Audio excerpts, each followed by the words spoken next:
Continuing in Allama Iqbal's reconstruction of religious thought in Islam, I think we can just go straight to the next paragraph and maybe read most of the whole next paragraph. The search for rational foundations in Islam may be regarded to have begun with the Prophet himself. His constant prayer was, "God, grant me knowledge of the ultimate nature of things." The work of later mystics and non-mystic rationalists forms an exceedingly instructive chapter in the history of our long culture, inasmuch as it reveals a longing for a coherent system of ideas, a spirit of wholehearted devotion to truth, as well as the limitations of the age, which rendered the various theological movements in Islam less fruitful than they might have been in a different age. As usual, there's a lot going on in even one sentence. Okay, so Islam began with an interest in rational foundations, an interest in knowledge of the ultimate nature of things, an interest in understanding the nature of reality. There's an extremely instructive chapter in the history of our culture, he says. And it reveals a longing for a coherent system of ideas. It reveals a spirit of wholehearted devotion to truth, but some limitations of the age. And some of these limitations made the pursuit of knowledge in Islam somewhat less useful than it might possibly have been otherwise. As we all know, Greek philosophy has been a great cultural force in the history of Islam, he continues, etc. I'll skip just a bit. While Greek philosophy very much broadened the outlook of Muslim thinkers, it on the whole obscured their vision of the Quran. Socrates concentrated his attention on the human world alone. To him, the proper world of man was man, and not the world of plants, insects, and stars. Okay, so the interest in getting knowledge that was central in Islam from the beginning was benefited in many ways by interactions with Greek philosophy, but also there were some disadvantages. I know the whole the disadvantages seem to have been stronger. Greek philosophy, with Socrates, was not interested in studying the physical world. It was interested in studying human beings alone. Socrates, as Aristotle reports, Socrates turned away from the study of metaphysics and just tried to study ethics. So earlier philosophers before Socrates were trying to study the nature of reality. They're trying to study the way the world is made. They're trying to figure out what the universe is made of. So Thales thinks the universe is made of water. Anaximenes thinks it's made of air. Heraclitus thinks it's made of fire. And all these other pre-Socratic philosophers are giving their metaphysical theories about what the universe is made of. And then Socrates abandons that for the most part and turns to ethics. He doesn't care what the universe is made of. He cares about what is the good life for a human being. Well, you can rewind to the first sentence of the Reconstruction. The Quran is a second sentence. The Quran is a book which emphasizes deed rather than idea. There are, however, men to whom it is not possible organically to simulate an alien universe. I'm sorry, I shouldn't be in the preface. I should be in the first sentence. First three sentences, first four sentences of chapter 1, not the preface. What is the character and general structure of the universe in which we live? Is there a permanent element in the constitution of this universe? How are we related to it? What place do we occupy in it? What is the kind of conduct that befits the place we occupy?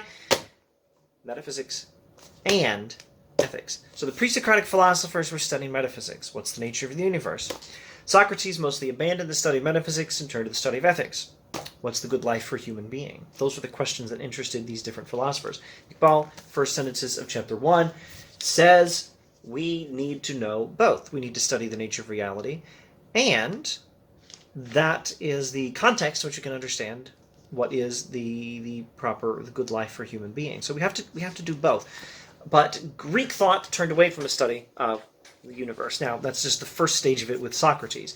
Now, as far as this particular insight is concerned, that you need to do metaphysics in order to do ethics. You need to know the nature of the universe and the nature of what is a human being and what is the nature of the human being in relation to the universe. You need to know all that stuff in order to know what is the good life for a human being. In other words, you need to know metaphysics in order to know ethics. All that insight was, after Socrates, thoroughly consistent with Greek philosophy. Plato did metaphysics in order to do ethics. Aristotle did metaphysics in order to do ethics. Epicurus and the Stoics did metaphysics in order to do ethics. Everything in pre-modern Western philosophy was about doing metaphysics in order to know what is the good life of the human being. In order to know what is the good life for a human being in this universe, we have to know what is a human being, what sort of universe the human being is living in. That was the way of Greek philosophy after Socrates. But they didn't always get their metaphysics right, Iqbal explains. Commenting on Socrates first, how unlike the spirit of the Quran, which sees in the humble bee, the insect, the buzzing creature, the humble bee, a recipient of divine inspiration, and constantly calls upon the reader to observe the perpetual change of the winds, the alternation of day and night, the clouds, the starry heavens, and the planets swimming through infinite space. The Quran tells us to study the physical world, Iqbal says. As a true disciple of Socrates, Plato despised sense perception, which in his view yielded mere opinion and no real knowledge. Now, this may be an oversimplification of Plato, but I won't say it's simply wrong. Plato did say that sense perception does not give knowledge as such, it only gives mere opinion. Well, that's what is written in Plato's writings and said by characters in Plato's writings, but I think it's reasonable to say that Plato himself thinks this, or something very like this. Now again, commenting on this, well, let me before I read Iqbal's comment on that, let me specify, and at the risk of repeating myself, here Iqbal is saying that the proper way of thinking, the Quranic way of thinking, is to study reality in order to know, or as a part of our process of knowing, what is the good life for a human being. And that study of reality applies to the physical world God created. You're not just supposed to study the human being like Socrates did. That was Socrates' mistake. Now, Plato is studying metaphysics. Iqbal doesn't suggest otherwise, which would have been a dreadful mistake. And I don't think he makes that mistake. He doesn't even hint at it. He says, rather, that Plato's metaphysics leads him towards a disregard for the physical world. Now, back to his commentary.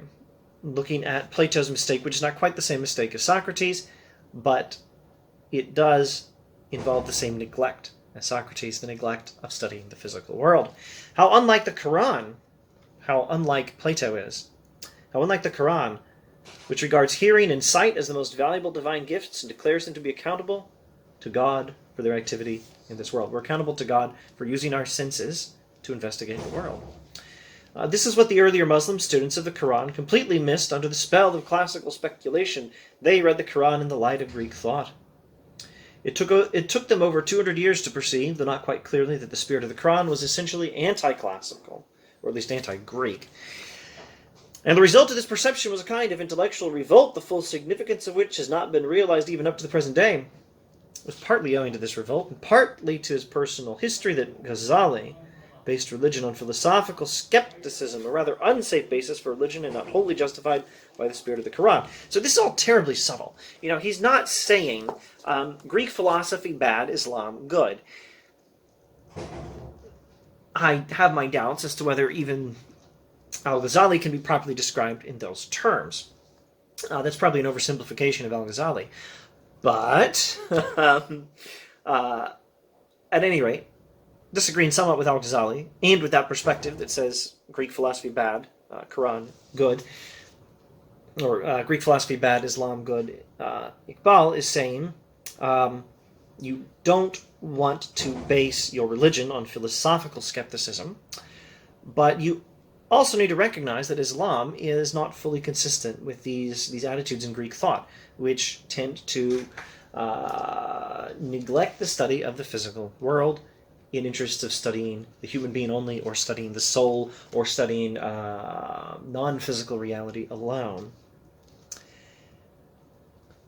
Ghazali's chief opponent, Ibn Rushd, who defended Greek philosophy against the rebels, was led through Aristotle to what is known as the doctrine of immortality of active intellect, etc., which to my mind is entirely opposed to the view that the Quran takes the value and destiny of the human ego.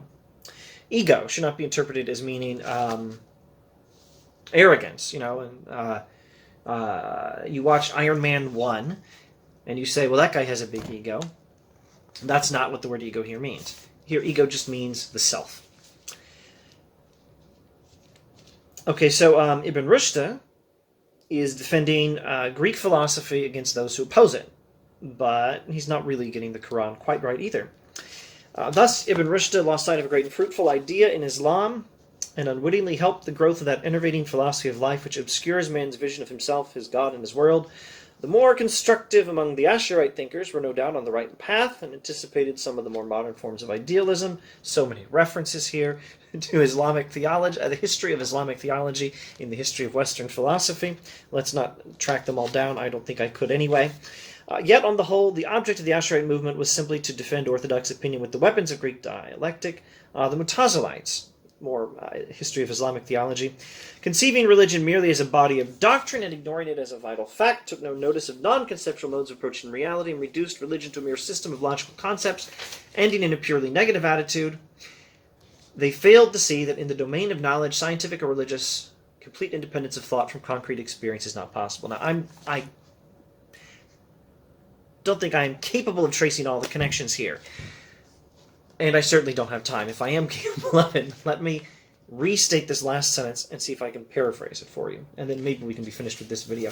There's going to be, shortly in Chapter 1, some very interesting statements of how Iqbal thinks knowledge works. Knowledge, properly speaking, involves what he was talking about in the former paragraph. Both thought and intuition, as he was describing them there. Both the logical processes of investigation and the perception of the whole, the direct perception.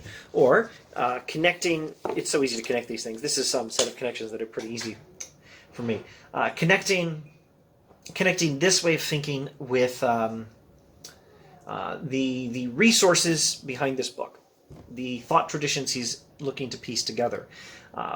Religious mysticism, especially Sufism in the Islamic tradition, and modern science. He's interested in piecing all these things together. He's interested in knowledge that involves trying to know God directly, but also knowledge that involves studying the physical world. And actually, if you want to get technical, you're not supposed to just have these two distinct things. They're supposed to be connected. They're supposed to be integrated. In fact, you're supposed to know God not exclusively directly. You're supposed to know God by being able to study the world God created. Not just to build up knowledge of God, but to integrate our intuition, to use some language he used in the former paragraph, to integrate our Sufi-style attempts to know God directly with the world, with our knowledge of the world God created. Integrate knowledge of the world God created with our ability to perceive God directly.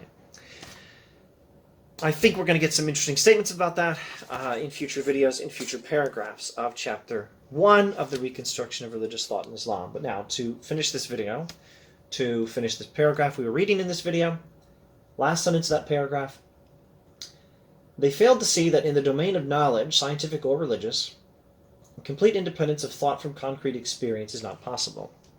So, rational thought and concrete experience in the world, in the physical world, are not separable. You can't separate rational thought from embodied experience in the physical world. You're not supposed to have one without the other. You can't separate them, and all these previous chapters in the history of thought tended to separate them in one way or another. And he's trying to reintegrate rational thought with concrete experience. That's his strategy for reconstructing religious thought in Islam. More on how he does that in future videos. Thanks for watching.